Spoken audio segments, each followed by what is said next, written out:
Krishna Krishna Krishna Hare Hare Hare Rama Hare Rama Rama Rama Hare Hare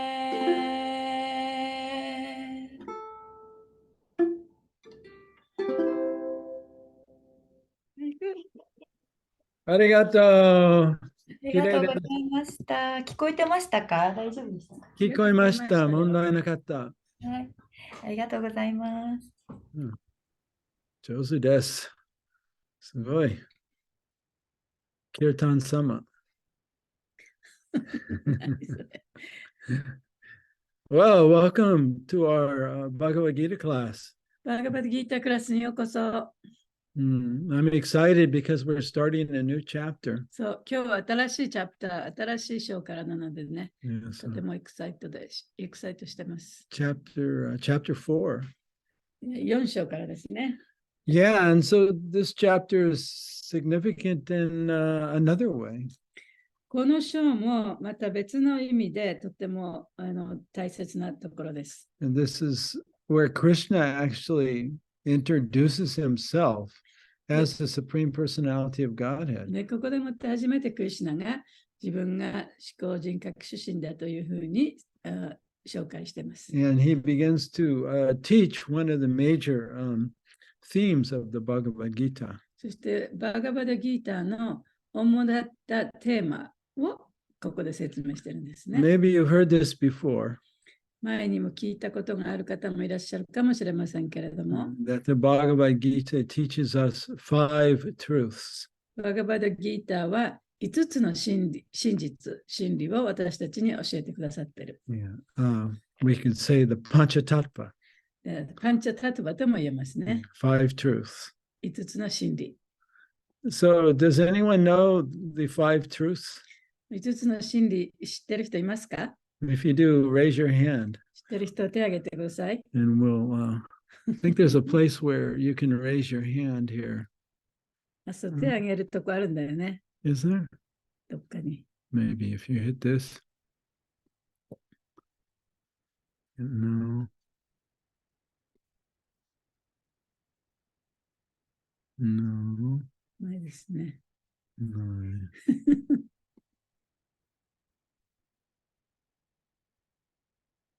Oh, she's raising her hand. あ Okay. ゆみちゃん手を挙げた？マンジャリーさんの手が上がってたので。マンジャリさん。Manjari-san, お願いします。はい。神について、思考主イシュワラについて、あとジーバ生命体について、あとプラクリティ物質自然について、あと時間カーラ、あと活動カルマ。そうですね。上手。She's an excellent student of Manu Mangal Prabhu. マドさんのとってもいい生徒さんですからね。ちゃんと覚えてましたね。Yeah, so up to this point, we have Krishna has revealed the truth of the Atma or the soul to us, でここまでは the Jiva. クリシュナはそのジバ、魂の真理を教えてくださってました。He hasn't talked about the 3 modes of material nature yet. まだその物質の三様式については話してません。And he's talked about karma. カルマのことも少し話しましたね。But he hasn't talked about Ishvara. でも、イシュワラについては話してません。Or time. あるいは時間ということでも話していますね。So he's talked about the truth of the Jiva でジバの真理、 and karma. そしてカルマ。And now in chapter 4, he's going to talk about the truth of Ishvara, or God. そして第4章からは、そのイシュワラ、神について話しています。And he's going to reveal himself as God. で、自らを神と表しているんですね。Right now, he's acting as Krishna's guru. アルジュナスクール。Right now, Krishna is acting as Arjuna's guru. で今はクリシュナはそのアルジュナのグルとしていろいろ行動してますけれども、And normally they're equal, they're friends. 普通は彼らは同じ同等ですよね。友達ですから。But now he's going to reveal himself as God. でしかし、これからはその自分は神だとして表すわけで And す。 this is going to be a bit shocking to Arjuna. で、これはアルジュナにとってはちょっとショッキングなことかもしれません。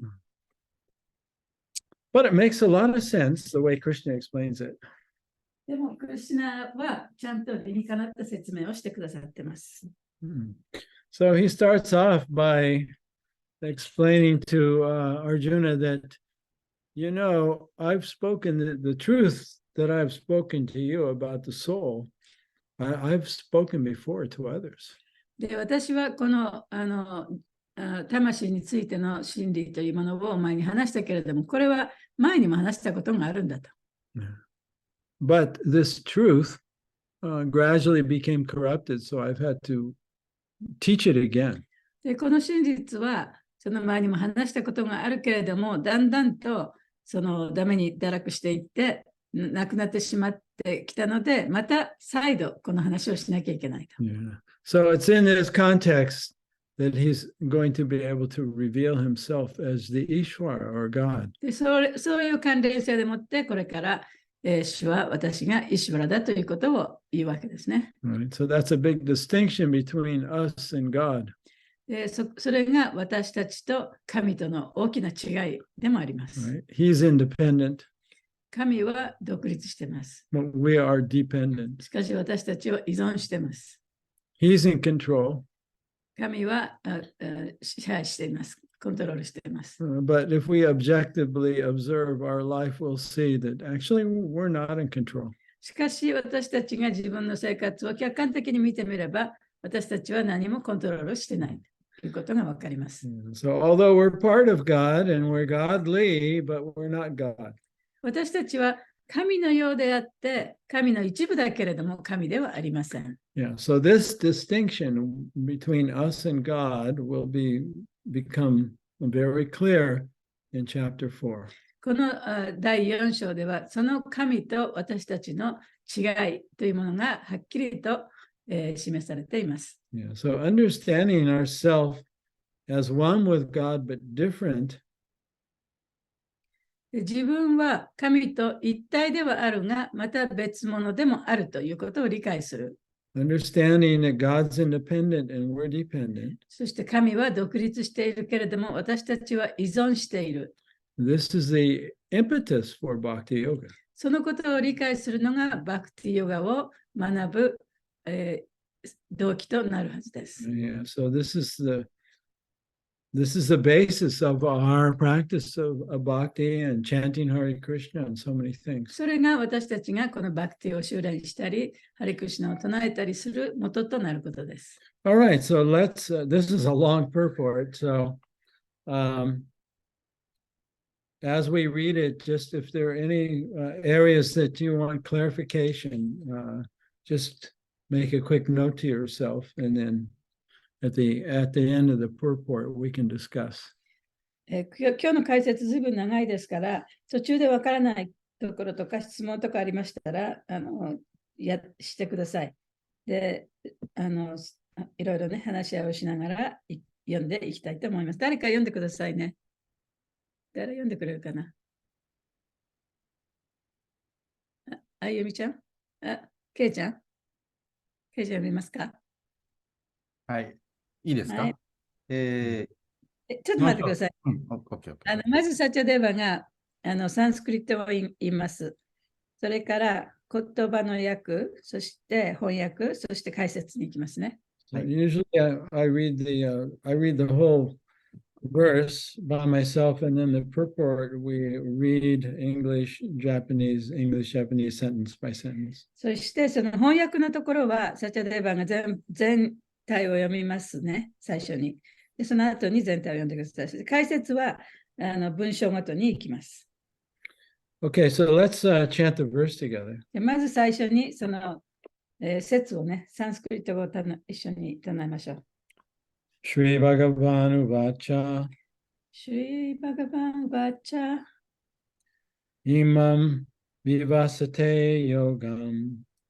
Imam vivasate yogam. Proktavan aham avyayam. Uktavam aham avyam. Vivasvan manave praha.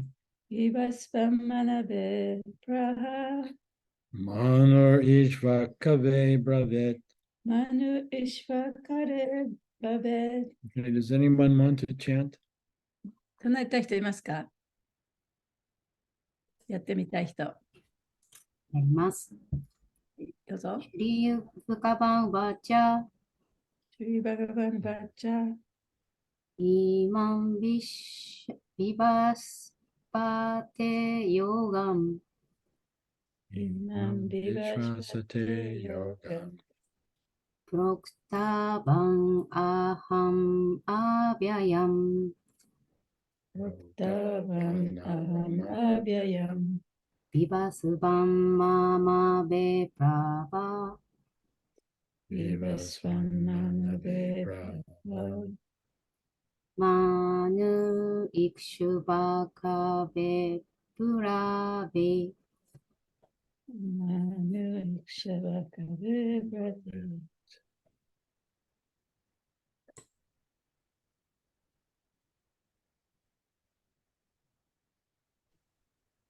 Okay, word for word. 言葉の訳ですね。Shri Bhagavanu Vacha. はい、日本語お願いします。飛行人格神は言った。Imam この Vivasate 太陽神に、 Yogam 至上者と個々の関係の科学、 Proktavan 教えた。 Aham 私、 Avyayam 不滅の Vivasvan ビバスバーン太陽神の名前、 Manave ビバスバタという名の人類の父に Praha 語った。 Manu 人類の父、 Ishvakave イクシュバーク王に Abravit. 言った。 Translation. The Supreme Personality of Godhead, Lord Krishna, said, I instructed this imperishable science of yoga to the sun god Vivasvan, and Vivasvan instructed it to Manu, the father of mankind, and Manu in turn instructed it to Ishvaku. 飛行人格神、シュリークリシュナを語る。私はこの不滅のヨーガの科学を太陽神ビバスバーンに教えた。ビバスバーンはそれを人類の父マヌに教え、マヌはイクシュバークに教えたのである。So in the Shinto religion, don't they believe that the emperor is descendant from the sun god? 神道ではね、皇太子じゃない、なんだっけ、皇太子のお父さんになる人。なんて言ったっけ？天皇。そうそう、天皇陛下っていうのは太陽神の子孫だって言われてますかね。はい、そうです。Similar idea. 同じような考え So 方です、ね。this is a long history, in Vedic cosmology. これはベーダのその宇宙論では非常に知られた知識なんですね。And so it goes back to how the universe was created and populated. で、どういうふうに宇宙ができて、でどういうふうにその人類がね、そこに置かれたかっていうようなことを。Yeah. So this purport is going to give us a brief summary of the Vedic cosmology. でその成り立ちについて、ベーダからの見解が、この最初のこの解説のところ、今日の解説のところで少し説明されてま Yeah. す。So it might be a little bit confusing and complex. でちょっとね、複雑で、ちょっと分かりにくいかもしれませんけれども、So you might have to read it a few times. 何回かね、読んでみればもうちょっと分かるかもしれません。So that's okay. Okay, let's begin. じゃあ行きましょう。Herein we find the history of the Bhagavad Gita traced from a remote time when it was delivered to the royal order of all planets, beginning from the sun planet. はい、お願いします。ここで私たちはバガバットギーターの歴史を知ることができる。ギーターは太古の昔から太陽星をはじめ、あらゆる惑星の王族階級に伝えられた。The kings of all planets are especially meant for the protection of the inhabitants, and therefore the royal order should understand the science of Bhagavad Gita in order to be able to rule the citizens and protect them from material bondage to lust.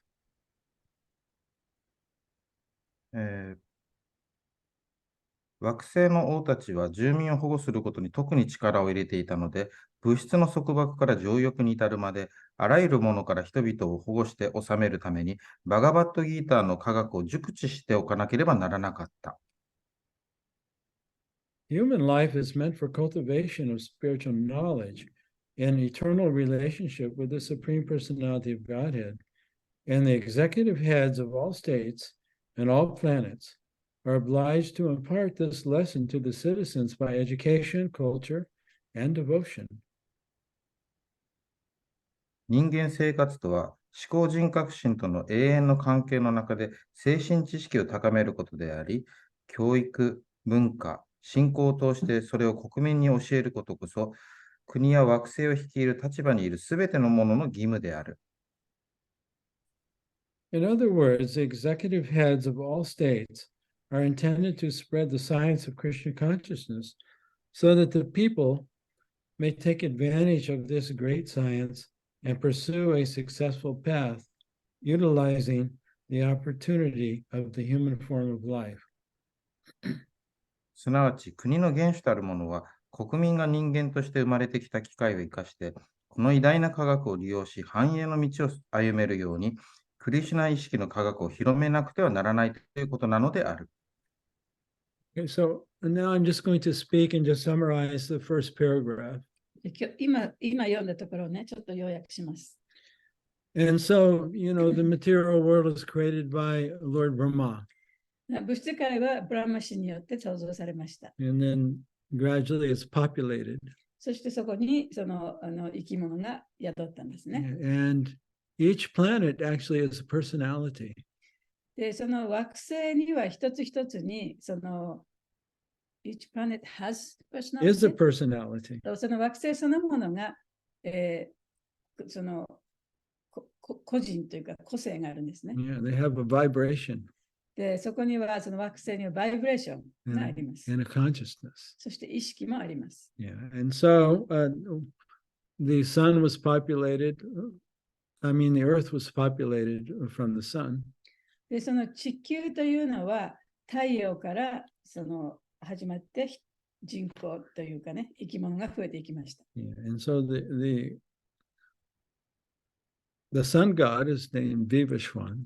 で、太陽神はビバシバンという名前です。Yeah, and the first king of the earth his name is Ishvaku. で、その地上の一番最初の王様がイクシュバクという人です。Right, and so the universe has a purpose. で、その宇宙には、目的があるんですね。And that is for the soul to awaken. それは魂が目覚めることができるように。After it passes through the different forms of life. そして魂はさまざまな姿のその生物の形を経て最終的に目覚めることができる。And the final stage is the human life. そしてそのさまざまに変化していく体の中の最後の部分が人間です。And so the Brahma, the Vedanta Sutra begins with Atato Brahma Jigyasa. で、ベダンタスートラはアタトブラマジギャサというところから始まります。Which means now you have attained human life.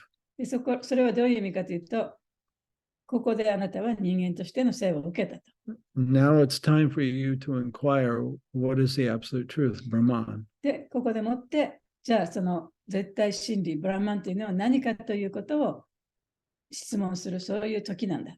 So this is the purpose of human life. で、それが人間としての生の目的なんですね。And so, as a society, その社会として、the society, according to the Vedic ideal, should be organized so that every human being has an opportunity to become self-realized. そのベーダの社会では、すべての生命体、すべての人間がその悟りを開けるように作られていかなきゃいけないんですね。Yeah. So in ancient times, the political system was that of a monarchy.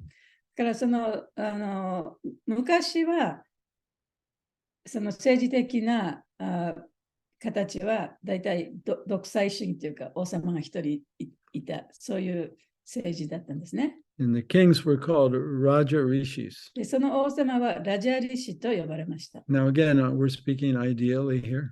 でもちろんこれは理想のことですけどね。So Raja means king, ラジャというのは王様という意味。and Rishi means great sage. リシというのは偉大な聖者という意味です。So ideally, the king was an enlightened soul.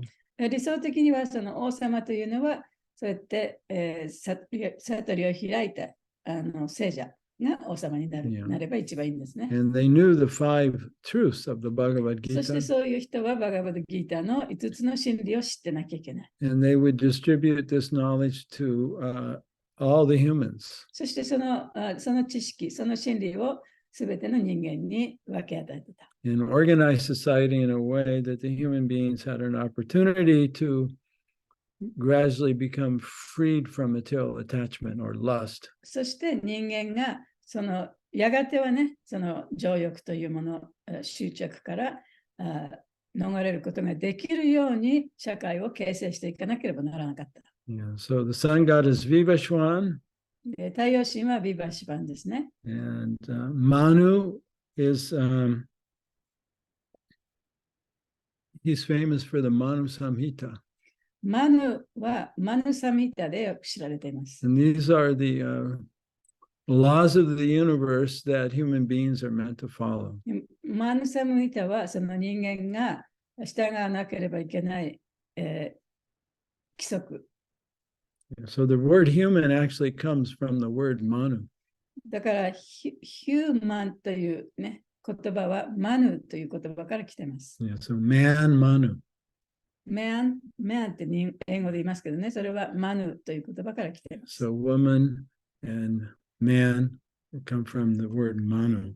だから、ウォーマンとかマンとかいう言葉はね、マヌという言葉から来ています。Yeah, so Manu's son was Ishvaku, で、マヌの息子たちがイクシュバクです。the first king of earth. で、イクシュバクは、この地上の最初の王様でした。Okay, so let's continue on. じゃあ続けましょうね。In this millennium, the sun god is known as Vivashwan, the king of the sun, which is the origin of all planets within the solar system.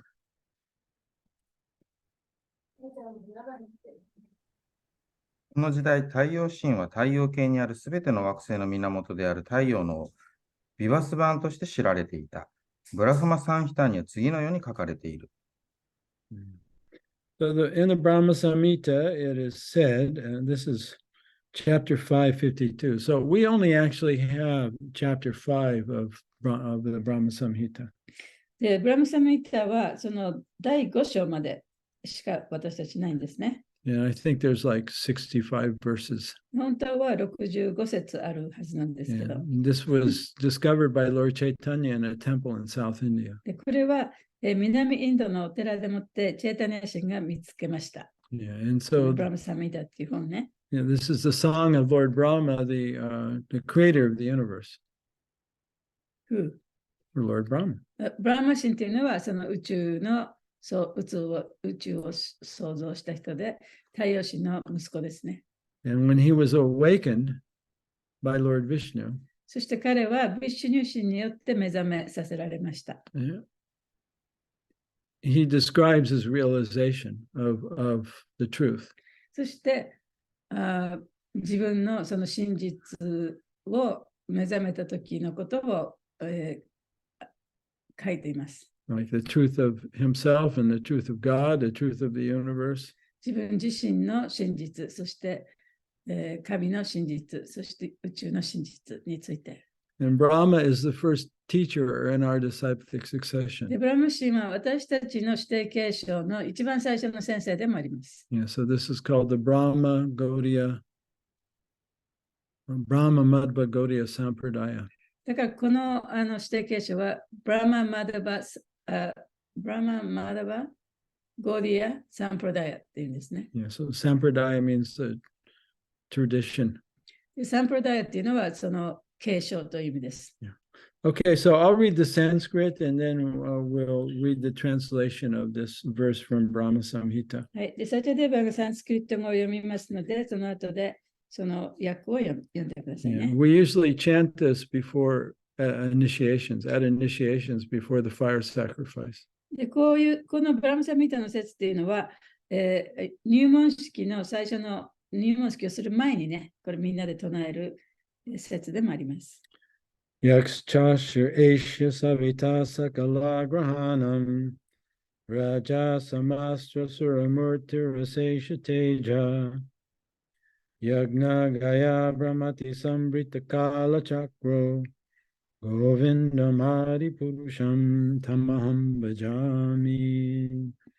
Let me worship, Lord. Let me worship, Lord Brahma said.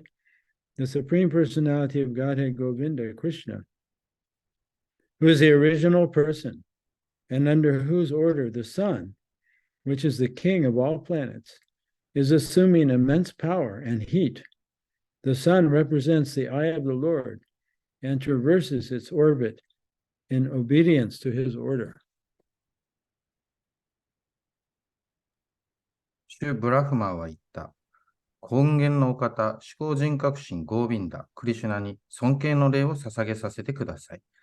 主の指令のもと、全惑星の王である太陽は、限りない力と熱を有することになりました。太陽は主の目を表し、主が命じるまま従順にその軌道を回っています。Continuing on. The sun is the king of the planets, and the sun god, at present of the name Vivashwan, rules the sun planet, which is controlling all other planets by supplying heat and light.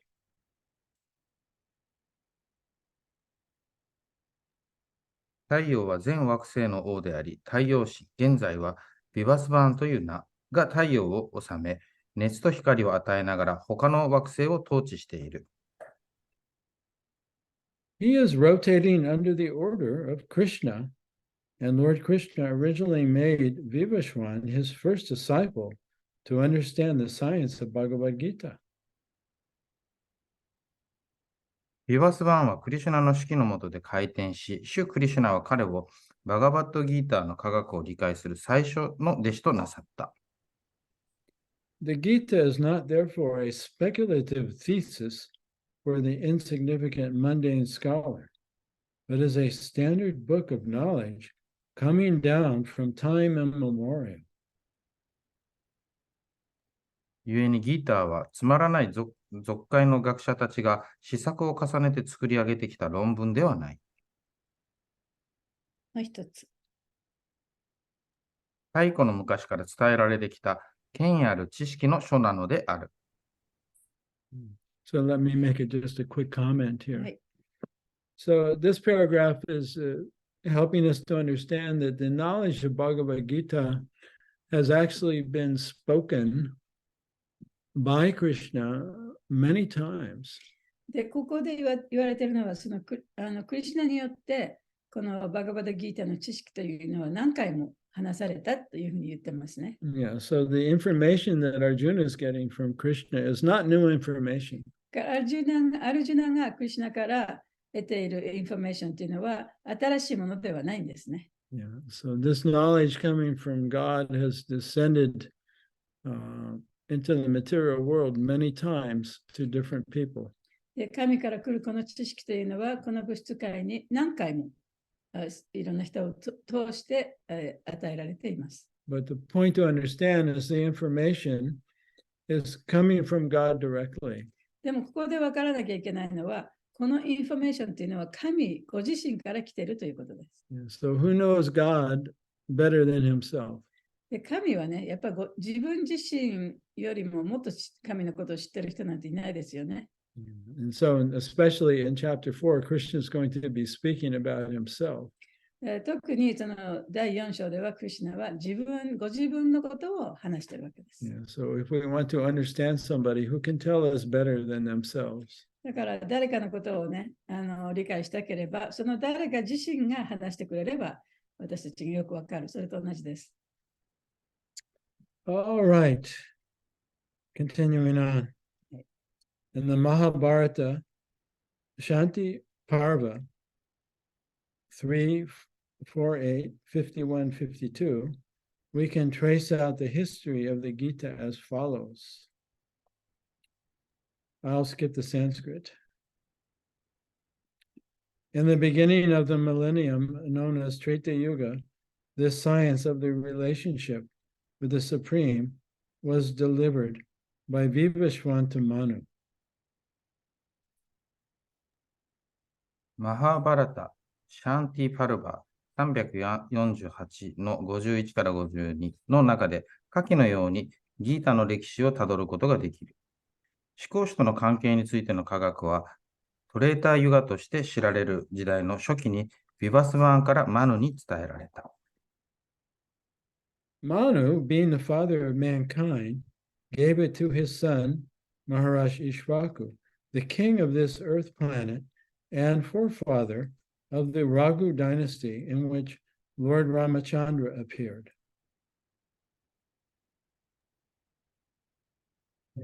イクシュバークはこの地球惑星の人類の父であるマヌはこれを我が子マハラージャ・イクシュバークに伝えた。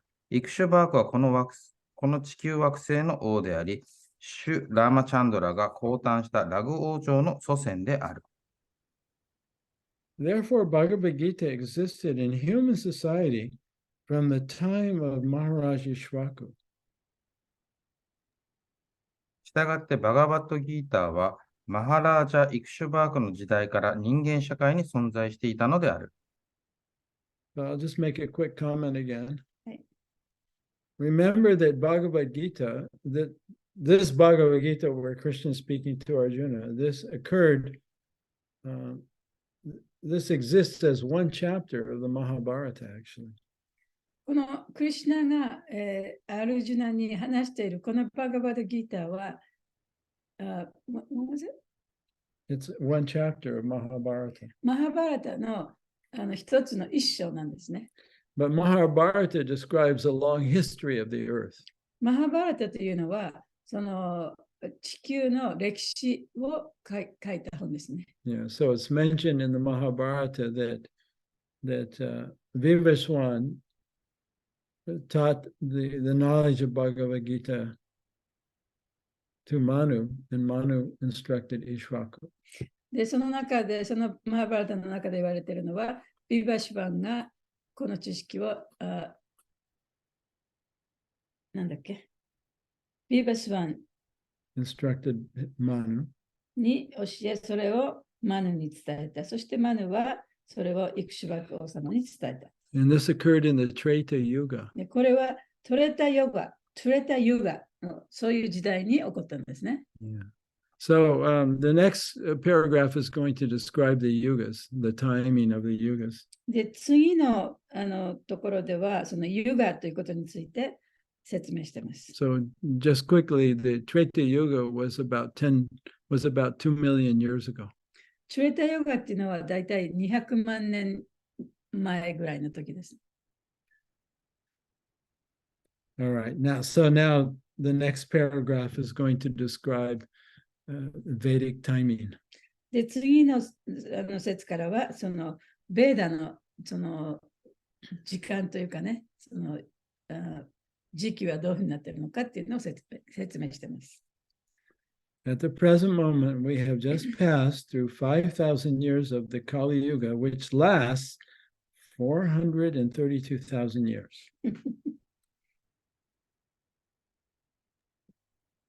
カリユガは43万2000年間続くが、現在はちょうど5000年を過ぎたところである。Before this, there was the Dwarpa Yuga, 800,000 years, and before that was the Treta Yuga, 1,200,000 years. この時代の前にドゥパーラユガ80万年間があり、その前にトレーターユガ120万年間がある。Thus, some 2,005,000 years ago, Manu spoke the Bhagavad Gita to his disciple and son, Maharaji Swaku, the king of this planet Earth. 要するに今から200万5000年ほど前にマヌが弟子であり息子であるマハラージャ・イクシュバーグ、つまり地球の王にバガバッドギーターを語ったということになる。The age of the current Manu is calculated to last some 305,300,000 years, of which 120,400,000 have passed. このマヌの時代は3億530万年間続き、現在は1億2040万年経っている。Accepting that before the birth of Manu, the Gita was spoken by the Lord to his disciple, the sun god Vivaswan, a rough estimate is that the Gita was spoken at least 400,000 years ago, 1,400,000 years ago. And in human society, it has been existent for 2 million years. 当主が弟子である太陽神ビバスバーンにギーターを語ったのは、マヌが誕生する以前であるということを受け入れてざっと計算すると、それは少なくとも1億2040万年前のことであり、人間社会に伝わってから約200万年経ったことになる。It was re-spoken by the Lord again to Arjuna about 5,000 years ago. それを5000年前に再び主がアルジュナに語られた。That is the rough estimate of the history of the Gita according to the Gita itself and according to the version of the speaker, Lord Sri Krishna. これがギーターそのものと、それを語ったシュリー・クリシュナによって示されたギータの歴史の概要である。It was spoken to the sun god Vivaswan because he is also a Kshatriya and is the father of all Kshatriyas who are descendants of the sun god or the Surya Vamsa Kshatriyas.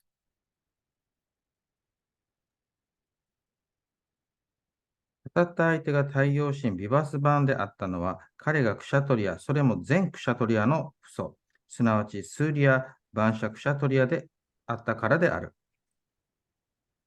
Yeah, so Surya means the sun, スーリアとは太陽という意味です。and Vamsa means dynasty. バンサというのは王朝という意味です。Yeah, so the dynasty coming from the sun.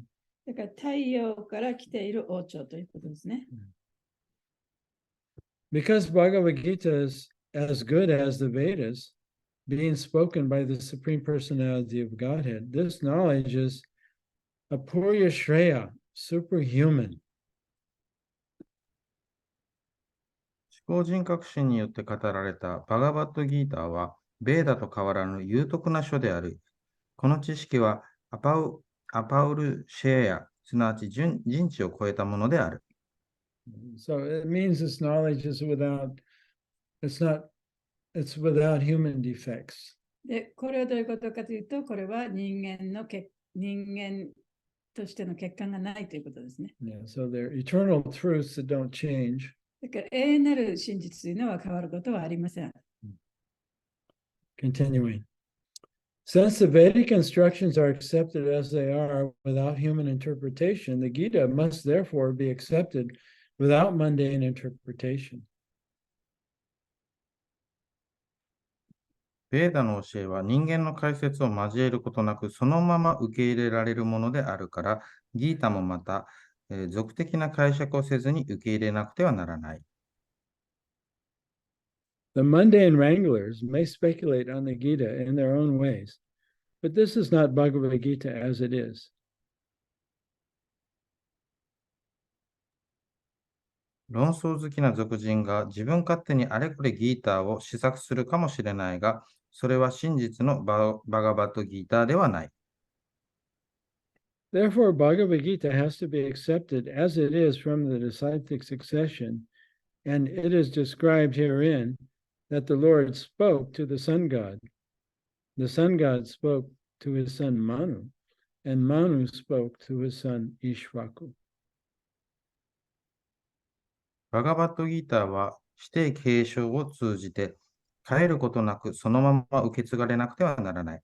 主が太陽神に語り、太陽神が息子のマヌに語り、マヌが息子のイクシュバークに語った。ここに書かれているのはまさにそのことである。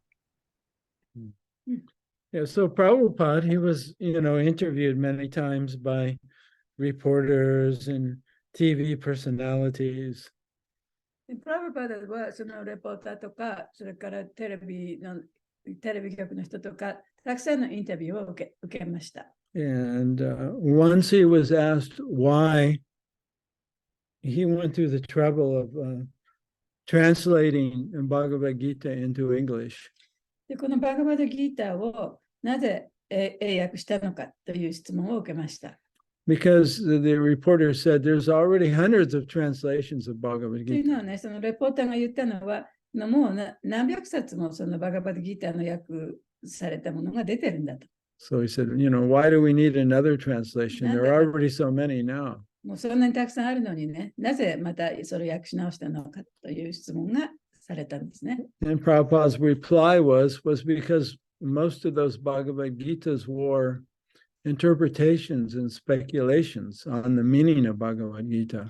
で、そのバガバドギーター、今まで訳されてきたバガバドギーターのほとんどは、その自分の勝手に解釈したものとか、あるいは注釈したものが主だったからですと言ってました。So that's why Prabhupada titled his Bhagavad Gita as it is. だからこそ、プラバパートは、プラバパートの訳されたバガバドギーターに、あるがままの詩、バガバドギーターっていうふうにね、書いてます。And we find not only Bhagavad Gita, but all of Prabhupada's books have been written in a very authoritative way that is almost it's impossible for one to speculate on or interpret.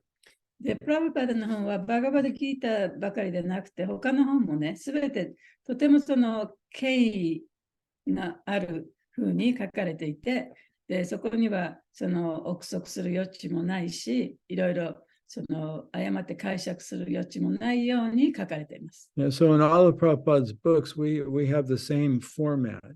でだからプラブパダの本はみんな同じね、フォーマットでできてるんですね。We have the original Sanskrit verse.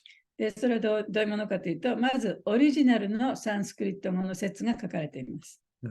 That's why we translate it. I mean, that's why we sing it. だからこそ私たちそれ唱えるんですね。We don't sing it just because we don't sing it because we're trying to learn Sanskrit. そのサンスクリット語を学ぶためにそのサンスクリット語の説を読むわけではないんです。We're just repeating the original vibration that Krishna uttered. それはクリシュナが放った最初の言葉の響き、それを聞くためにまた私たちはそれを唱えているわけですね。Yeah, so that's one of the beauties of the Bhagavad Gita as opposed to other scriptures like the Bible or the Quran. バイブルとかね、聖書とか、それからコーランとかっていうものに比べて、このバガバドギーターがその特別だっていうのは、そういうところなんですね。And no one is sure of what the original language was or who actually said it. でその When you come to the Bible, for example. 例えば、その聖書の中でもね、一番最初のそのオリジナルの言葉は何だったのかとかね、本当の一番の元っていうのは誰もわからないですね。But here we have the original Sanskrit, which no one argues about.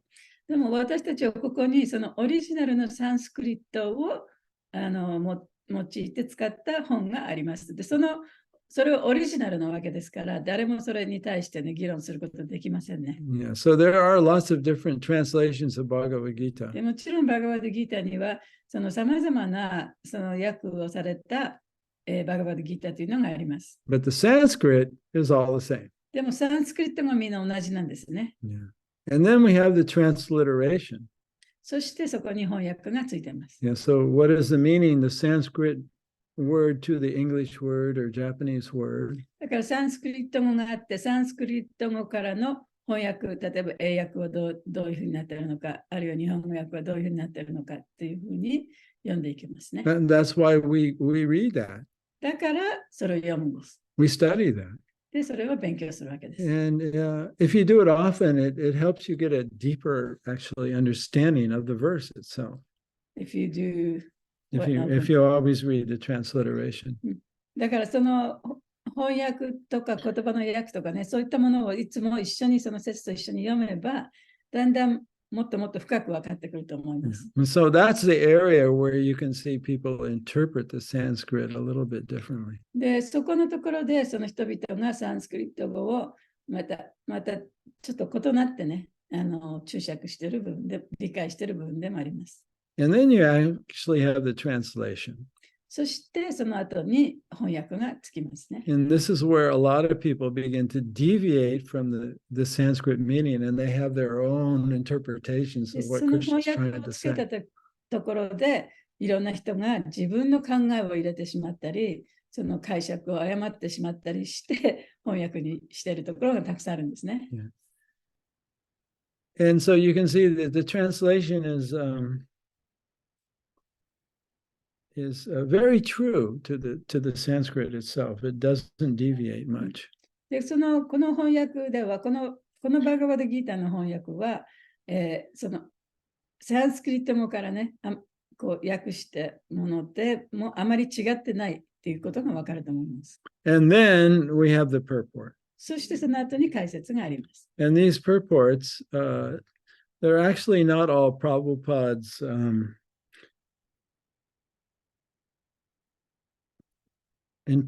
idea or interpretation.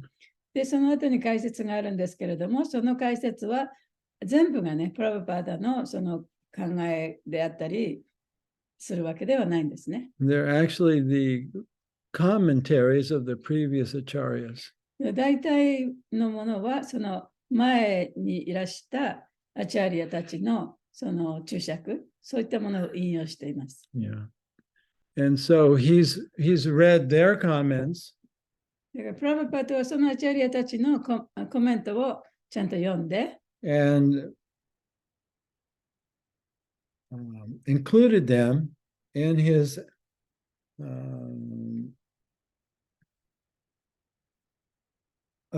he's included their comments and also his comment and made them relevant to the present day. そしてプラブパダはその自分のコメントとそれからアチャリアたちのコメントをこう一緒にしながら現代に適したように解説をしてくださっている。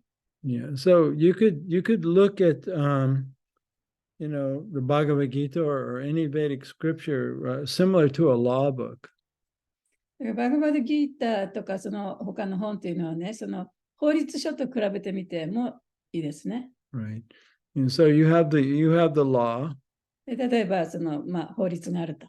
You have the current living judge. そして今生きてる現在のね、審判官、何やれ、審判する人ね。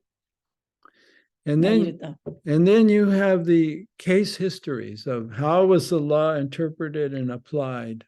そして、じゃあその法律がね、どういうふうに解釈されて、どういうふうにそのケースに適用されているかっていうことを勉強するわけですね。Yeah, so the purports are kind of like that, the case histories. だからその解説っていうのはそのケースヒストリーって言って、その事件にどういう事件があって、どういうふうにそれをね、解決してたかっていうことを説明している部分ですね。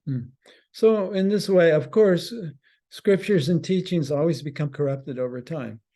で、まあ、その経典とかそういったものは時間が経つとね、やっぱりだんだんこう堕落していくんですね。Yeah, so this even happens to the Bhagavad Gita. それはバガバッドギーターにもそういうことが起こりました。What to speak of other scriptures. もちろん他の経典もそうでしょうね。So Krishna has appeared many times and spoken the Bhagavad Gita to others as well in order to update it. でだからクリシュナはこのバガバッドギーターの教えをアップデートするために何回もこの地に降誕されて、これをまた教えてくれたんですね。So, even in the not too distant future, Prabhupada's Bhagavad Gita will need to be updated. だから多分ね、そんなに遠い将来でないところで、プラブパータのバガバッドギーターもアップデートされなきゃいけない時が来るかもしれません。Because language changes a lot, even in a few generations. で、その世代によってね、言葉も違ってきますし、Right? Like if you read old Japanese, you won't know what the kanji means and what the people were talking about. だから昔々のね、例えば江戸時代の本なんか読んでも、今の私たちにはよくわからないですよね。漢字もちょっと違うし。Yeah, so I'm thinking, 200 years from now, definitely whatever we're reading now, we'll have to go through some updates if it's going to remain relevant to future generations. で、この本が教えていることが、この将来のね、未来のその時代の人にちゃんと伝わるためには、やっぱりこれが例えば200年、300年で経ったときに、その言葉なり、そういったものがやっぱりアップデートされないといけないと思ってます。And then also, if the teaching is to actually be alive and relevant, someone has to be actually practicing the teaching and realizing the teaching and conveying the teaching. Otherwise, it will become kind of just a concept or dead. で、また、この知識がこの将来的に伝えられていくには、この知識に従って、この教えに従って、そういう生活をして、そしてそれを悟って、そしてそれをまた教えていく。そういう過程がなければ、最終的にはね、その知識だけのものになってしまいますね。So that also happens in religions and teachings, right? で、その宗教とかね、その哲学にはやっぱりそういうことも起こり得るわけですね。So anyway, just to get us back to the main point, Krishna's now just explaining the history of Bhagavad Gita to Arjuna. で、ここでクリシュナが言ってるのは、アルジュナにそのバガバッドギーターの歴史をこうお話ししてるわけです。Yeah, and in a couple of verses, Arjuna is going to express his shock. で、この後何回かのその説の後でね、アルジュナはこの話を聞いて自分すごくショックを受けたということを言うんですね。And he's going to ask Krishna. で、クリシュナにそれを聞いてみま He す。said, both me and you are about the same age. で、あなたと私は大体同じぐらいの年頃ですよねと。We're cousins. で、私たちはいとこ同士だし。We've been friends for many years. で、何年間もその友達だったと。You eat at your house. I mean, I've eaten at your house, and you've eaten at my house and spent the night. 私はあなたのうちでね、ご飯を食べて一緒に寝たりもした。あなたも私のうちに来て同じようなことをしたと。How is it possible that you spoke this information to the sun god? それなのに、あなたがこの知識を太陽神に話したって一体どういうことなんだと。And now, because of this question, now Krishna has the opportunity to explain the difference between the individual soul and God. その質問があったために、これからクリシュナは、じゃあその個人の魂とその神との違いというものはどういうものなのかということを説明することになるんですね。So that's how this whole chapter is going to unfold. で、そうやってこの章がだんだんとこう展開していきます。So there's a lot of information here, and it's probably pretty confusing for you. で、たくさんインフォメーションがあってね、ちょっと理解するの難しいかもしれませんけれども。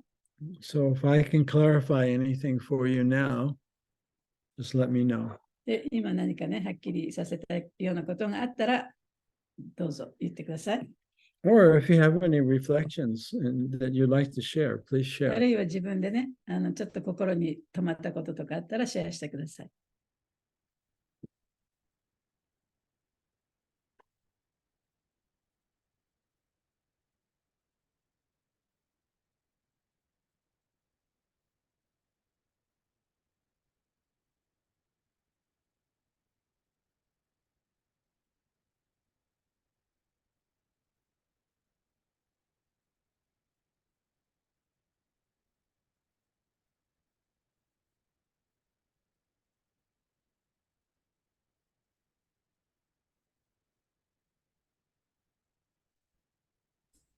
ハレクリシュナ。 Hare Krishna. はい、すみません。私がチャイタンニャ・チャリタームリタをよく理解していないからなんですけれども、チャイタンニャ神はバカバットギーターについて語ってる記述とかはあるんですか？ So maybe she doesn't understand Chaitanya Charitamrita very much, but is there any place that Sri Chaitanya Mahaprabhu actually say something about Bhagavad Gita? Oh, yeah, many places. たくさんそういう箇所があります。So remember, Lord Chaitanya didn't write the Chaitanya Charitamrita. チェイタニャ神がチェイタニャチャリタムリタを書いたわけではないですよね。Yeah, so it's based on others who wrote biographies about him.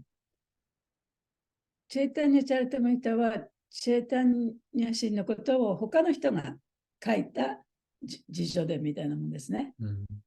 And included in that is also the essence of the Vaishnava teachings, そしてその中にはバイシナバの教えも含まれています。 which is basically Bhagavad Gita and Srimad Bhagavatam.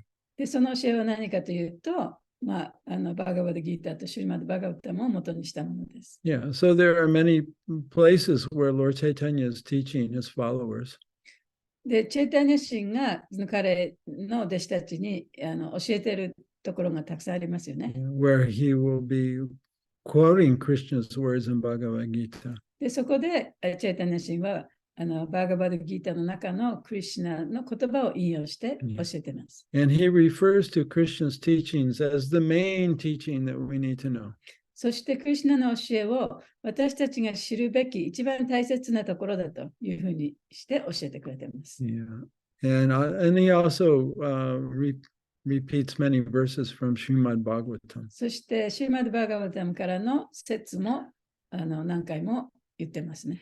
And so, if you want to understand Chaitanya Charitamrita, it's much easier if you read Bhagavad Gita and Bhagavatam first. だからチータニャチャリタムリタを本当に理解したいと思うんだったら、最初にバガバドギータとシュリマッドバガバタムを読んだ方が理解しやすいと思います。Yeah. So once there was a Brahmin, Lord Chaitanya stayed at his house. で、一人のブラマンのお家にチェイタニャ神が泊めてもらったんですね。And he stayed there for 3 days. 3日間泊まりました。This is when he was traveling in South India. で、それはチェイタニャ神がその南インドを旅している時ですね。Yeah, he traveled for 2 years straight. で、2年間ずっと旅をして回ってたんですけれども、Of course, walking with one Brahmin servant. で、そのブラマンの召使いを一人一緒に携えて旅をしていました。And so when he would get to a town, usually one of the town's Brahmins would offer Lord Chaitanya to, please come stay with us. 一つの村に着くと、その村のブラマンの一人がね、ぜひうちに来て泊まってくださいと。So this Brahmin, he's called the Kurma Brahmin because they were staying in the town of Kurma. で、チェイタニャ神たちは、そのコルマっていう町に行ったんですね。そこの中の、ブラマンだったから、コルマブラマンっていう名前でしたね。Yeah, so when it was time for Lord Chaitanya to leave and go to the next town, this Kurma Brahmin wanted to leave his family and go with Lord Chaitanya. そしてそのチェイタニャ神が3日間泊めてもらって、その後また旅を続けようと、そのお家を出たときに、このコルマブラマンがいや、私はもう出家してね、あなたと一緒に行きたいと言ったんですね。And then Lord Chaitanya said, No, this is not my mission. でも、チェイタニア氏は、いやいや、これは私のマイミッションは your mission。He said, This is not my mission. Lord Chaitanya, this was not his mission. でチェイタニア氏は、いや、これは私の使命ではないんだ。He said, My mission is that everyone stay in your position. で私の使命というのは何かというと、誰も、みんながね、自分のお家にいて、いや、Everyone stay in your position. 自分が置かれた立場をキープしといて、Right? No need to be a sannyasi. で、サニアシになる必要もないと。No need to leave your family.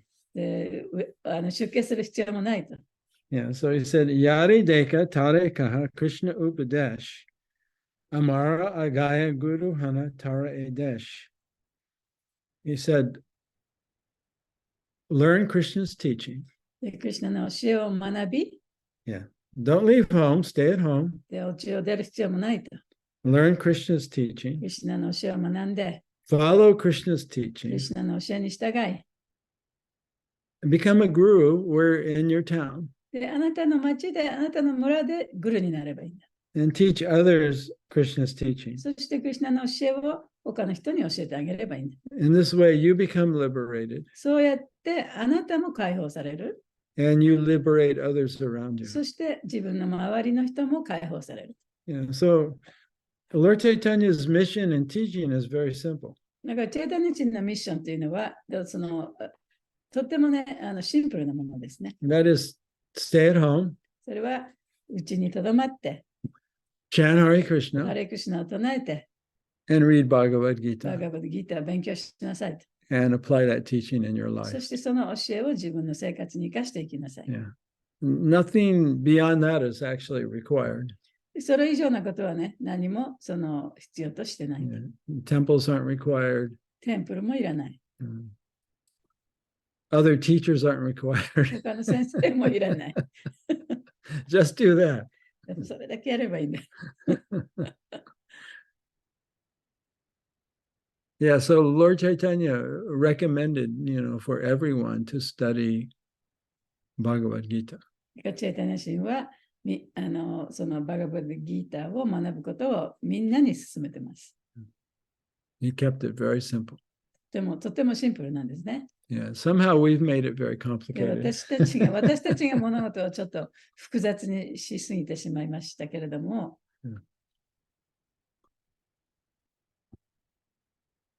Does that answer your question?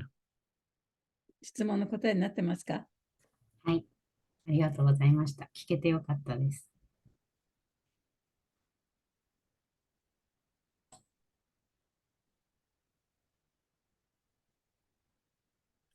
If you want to know more about the Vedic timing, そのベーダの時期というかね、どういう時に何が起こったかということを知りたい人、もっと知りたい人は、in the 8th chapter in one purport, there's a detailed explanation of Vedic timing. その8章のところでね、そのベーダの時間についてもっと詳しく書かれています。 Or the timing of the universe. あるいはその宇宙の時効というか時間がどういうふうになっているかというところね。 Yeah, or universal time. 宇宙時間。 So you'll find it in Bhagavad Gita chapter 8.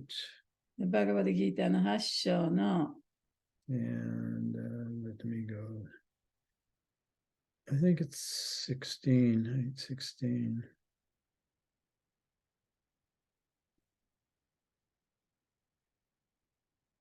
Oh. You'll find it beginning with 8:16. 8章の16節から始まっていくつかね、の節で説明されてるんですね。 16, 17, 18 and the purports. 16、17、18ぐらいのところで。 You'll find a time of what Brahma's time is. で、そこでもって、じゃあブラマの時間っていうのはどのくらいかとかね。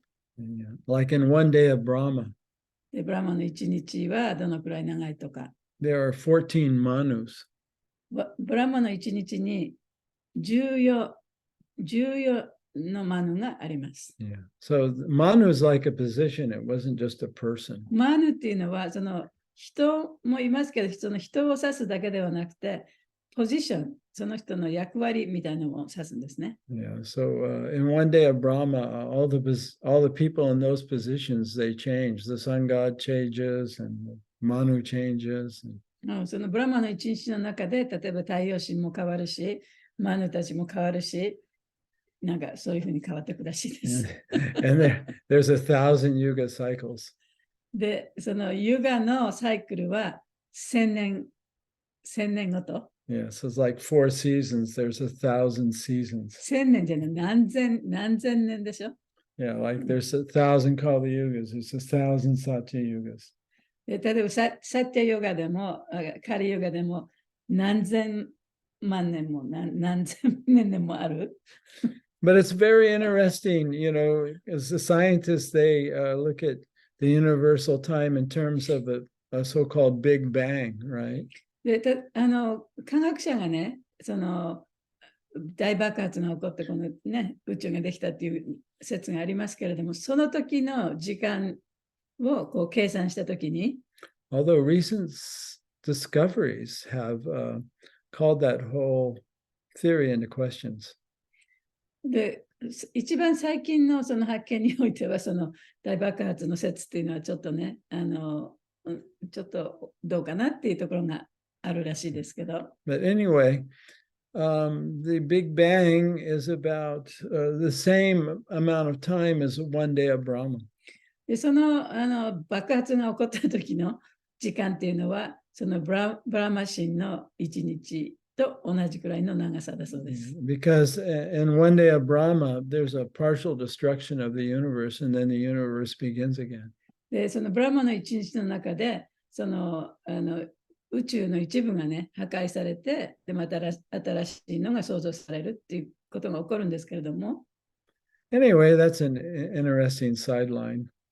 まあね、ちょっと面白いお話ですよね。Anyway, so if you want to know more about universal time, look at those verses and purports. だからそういう宇宙の時間帯とかね、そういうことをもっと知りたい人は、そこのところ、辺のところを読んでください。8章のところね。Chapter 8, verses 16, 17, 18 purports. 8章の、16、17、18節とその解説ですね。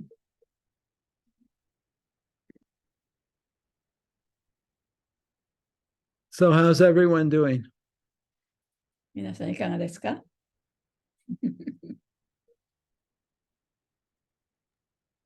はい。バガバッドギーターが伝えられた、この時代っていうのが、人間の歴史で、これが200万年経ったことになるって書いてるんですけど、まあ、200年前っていうと、今人間、この科学的に分かってるのが、だいたいその200万年前の人間っていうのはどういう時代かなと思って、今ちょっと調べてたら、多分、ネアンデルタールのもうちょっと後の、なんか原人、なんだったっけな、ホモ・エレクトゥスっていう時代の頃に、もうすでに、まだ多分文明とかもない頃なんだけど、そういったことが神から伝えられていたんだなと思うと、また面白いなと思って聞いてました。ありがとうございます。Wow. Yeah, you know, it's not talked about right now, but the modern science paradigms that have been everyone's accepted for the last 50 to 100 years is now, most of it's been disproven by science itself, but no one's talking about it. その現代の科学でもね、ここに100年、200年って長い間信じられてきたことが、もう常にね、科学というのは新しい説がどんどん生まれてくるわけじゃないですか。でも新しい説が生まれてきても、その古い説に対して反論する人ってあんまりいないいないんですよね。But it's about to come out because it's very hard for them to keep it quiet anymore. でも、それを反論していないからといって、そういう説がないわけでもなくて、でそれを証明することができれば、それがやがてはね、一般の知識として出てきて受け入れられるようになるかもしれないですね。Yeah, so there's been discoveries in genetics で、その遺伝子についてもその発見があって、and mathematics 数学のことでもそうですね。and astronomy それから宇宙学。through these very powerful telescopes that have been able to peer further out into the universe. で、その、宇宙学だったら、もっとその、望遠鏡じゃないな、望遠鏡がもっともっと精密な望遠鏡ができてきて、もっといろんなことが分かるようになってきた。Yeah, so some of these scientists are speaking out now on YouTube. で、その YouTube なんかでね、科学者が実は本当はこうじゃなくてこうだったんだよみたいな話をすることもありますね。Yeah, so you should check out. There's one scientist, his name's Greg Braden. グレッグ・ブレイデンっていう科学者がいるんですけど、You know, he kind of puts all the dots together. で、彼はそのいろんな点をもうこうつなげる And よう he- な感じの説を出してる人ね。 and he's explaining the new science and what their discoveries are. で、彼はじゃあこのその科学という分野の中でどういう新しい発見があるのかとかいうことを説明してくれてる人です。So it's totally disproves, you know, that humans evolved from apes. That whole theory has been disproved. そしてその人間はね、猿から進化してきたっていう説も、それはちょっと反論がありますね。It's more looking like human beings are genetic creations of extraterrestrials. で、その人間っていうのは、例えば宇宙人からね、こう変化してきたとかね、そういう説もある。Or like men came, or, you know, human beings came from the sun god. で、それはその人間が太陽神から来たっていうような話にもなりますよね。Yeah, yeah. And also, yeah, so the timing of the universe, how the universe has been populated, and that the universe is actually not real. That the universe is like a computer algorithm. だから宇宙がね、どのようにしてできたかとか、でどういうふうにしてその生命体がそこにはびこってきたかとか、それからその宇宙そのものはね、本当は存在してないんだと。それはコンピューターのアルゴリズムのようなものだという説もあるんですね。Yeah, so science and actually Bhagavad Gita are coming more closer and closer together. だから科学とバガバデギーターの教えというのはもう本当にこう少しずつだけれどもこう近寄ってきてる。Yes, so these new discoveries are discussed among scientists, but they're not talked about in universities and で、 places そう like い that. ういろいろな発見というのは科学者の間では話してるかもしれませんけれども、その新しい発見が大学でね、こう教えられるかというとそうではないね、まだ。Yeah, because there's a lot of pressure to keep things the way they are. というのはいろいろなその知識とかその昔からの説をそのままにしておこうという力の方がずっと強いわけですから。Anyway, that was just another side note. ちょっととっても話が外れましたね。Yeah, so his name is Greg, Gregg, Braden, Braden. He's very interesting. グレッグ・ブレイディンっていう人の話ですが、とても面白いそうです。Yeah, look him up on YouTube. But they're in all English, right? They'll probably have some subtitles and stuff. うん、 This guy's really famous. とても有名な科学者だそうです。グレッグ・ブレイデン。I'll put him in the chat box.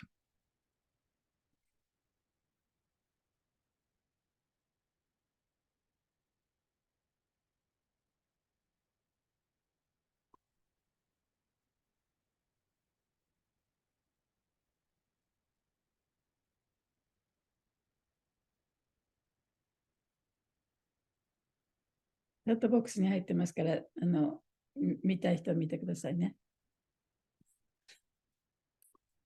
All right. So if there, unless there's any other more questions or comments, I guess we'll finish. 他に質問とか、感想とかありませんでしたら、もう今日はこの辺で終わりにします。Hare Krishna Maharaj, Dandat Pranam. This is Vrishali. Hi, Vrishali. Hare Krishna. Maharaj, I have one question which is little connected to your one of your previous lecture. You mentioned about coherence, something like brain coherence and heart coherence. So I want to know more about it and how can we incorporate it in our daily life? And we really have to do that, or means along with chanting or some other sadhanas, how can we and how can we practice it in our daily life? What was brain what? Brain heart coherence.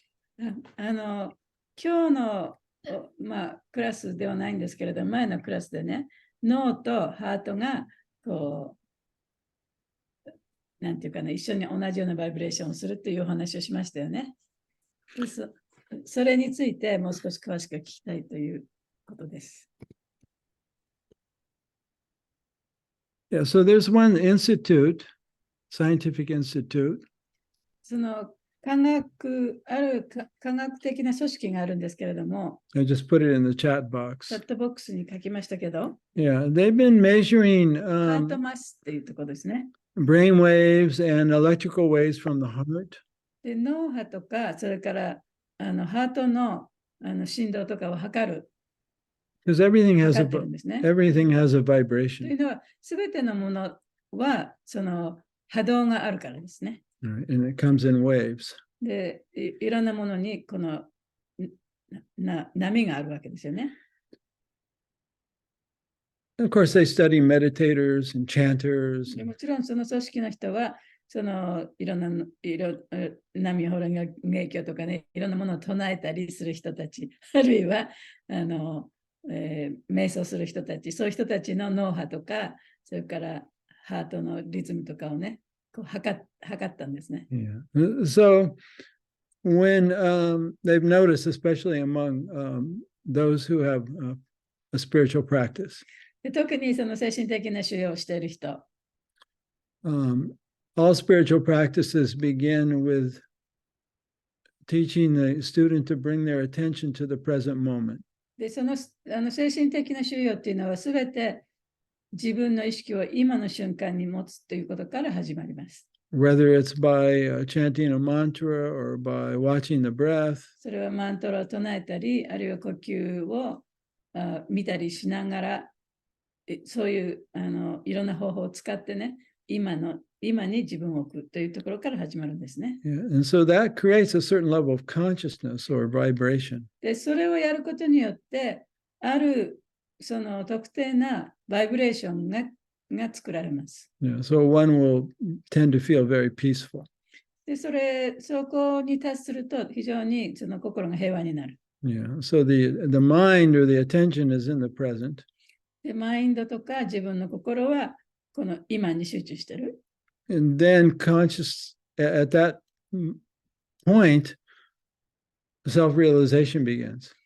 で、そこからその自分を発見する旅が始まる。In other words, you become conscious that you're conscious. ということはどういうことかというと、自分が意識しているっていうことを意識できるようになる。Yeah. When we're normally busy throughout the day, we're thinking about the past and the future, and the brainwave is very chaotic.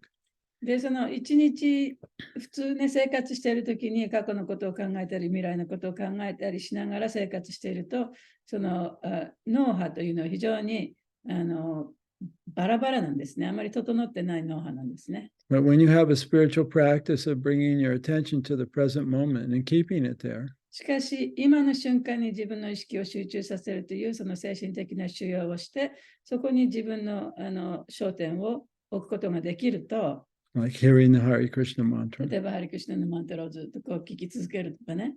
and you become aware of your own presence as awareness. そして自分がここに存在しているということを意識できるようになる。Then the mind and the heart are linked up.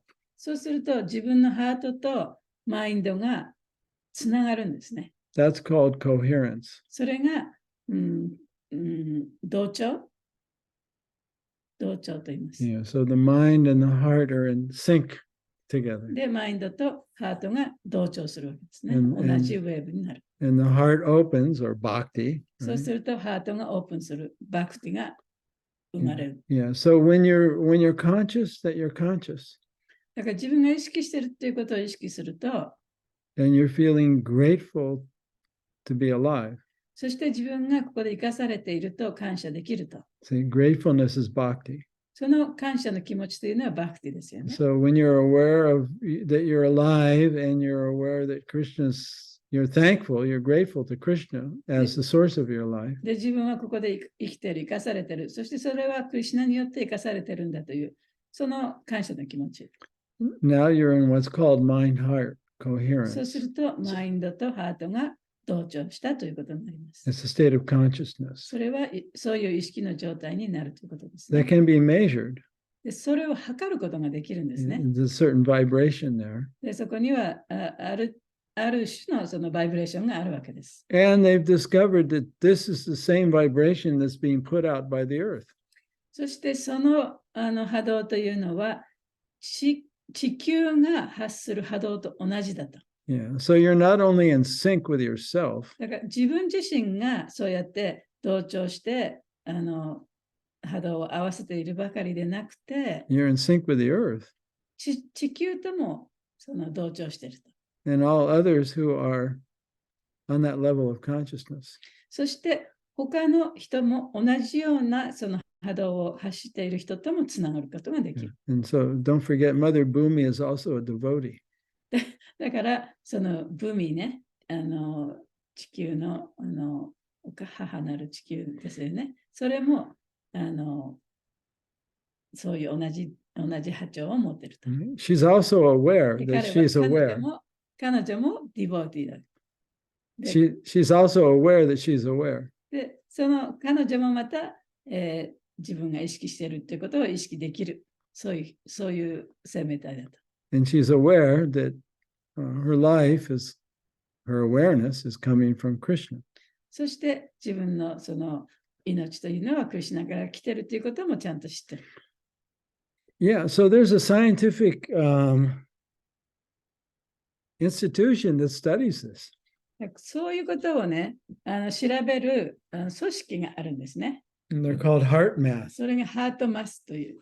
You can look them up online. それオンラインで調べてみてもいいですね。 And you can learn more. また詳しく学ぶことができると思います。